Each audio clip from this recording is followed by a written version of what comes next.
Hai semuanya, welcome back di Life Coach by Gunawan Channel. Masih di seputar tantangan dunia kerja. Survei yang saya share 2 minggu lalu menunjukkan kondisi bad communication atau komunikasi yang buruk masih menjadi satu faktor kendala terbesar di perusahaan di Indonesia. Ini adalah tips yang terakhir, yaitu tips yang keempat. Setting up priority and urgency, atau dengan kata lain mengatur prioritas dan tingkat urgensi. Inti daripada tips yang terakhir ini, teman-teman bisa memberikan konfirmasi penjelasan mana yang paling mendesak dan mana yang bisa ditunda untuk suatu deadline atau batas waktu. Karena intinya seringkali teman-teman pasti pada suatu meeting teman-teman akan diminta banyak sekali deadline atau batas waktu ya dari berbagai request atau permintaan dari atasan teman-teman, atau dari kolega, atau dari divisi lain, yang sifatnya saling berkaitan dan saling menunjang proyek teman-teman yang sedang kalian kerjakan. Tidak juga menutup kemungkinan akan adanya tekanan atau pressure atau target yang harus dicapai, akan banyak sekali proyek yang berdatangan. Jadi ini salah satu contoh seperti yang saya alami sebelumnya di perusahaan sebelumnya adalah ketika company itu butuh sekali target yang harus dicapai dalam 3 bulan yang baru, maka banyak sekali proyek yang berdatangan, bertubi-tubi.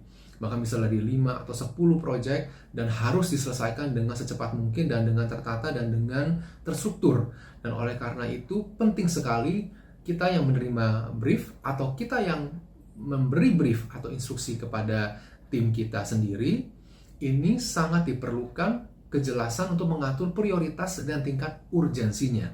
Ya, caranya seperti apa? Yaitu dengan memberikan urutan yang jelas. Jadi di prioritas itu disusun atau diatur berdasarkan urutan, sehingga memudahkan teman-teman untuk mengatur prioritas kalian.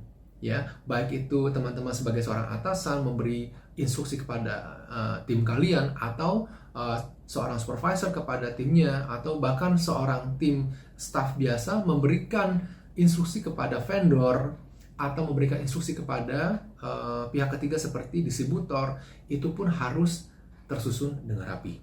Oke.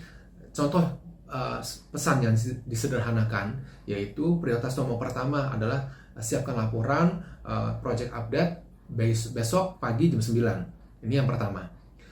Prioritas yang nomor 2 adalah laporan sales up to date di Januari 2025 besok hari Kamis.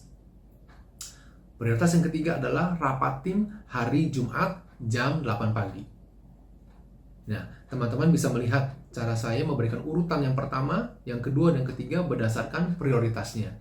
Dan ini sangat penting untuk teman-teman ketahui apa yang menjadi urutan nomor 1, 2, dan 3, dan seterusnya, tingkat prioritas dan tingkat urgensinya.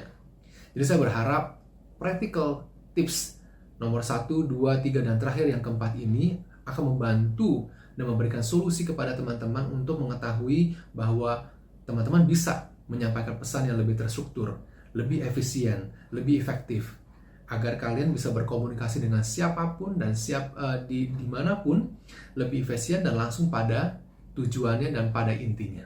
Oke? Semangat!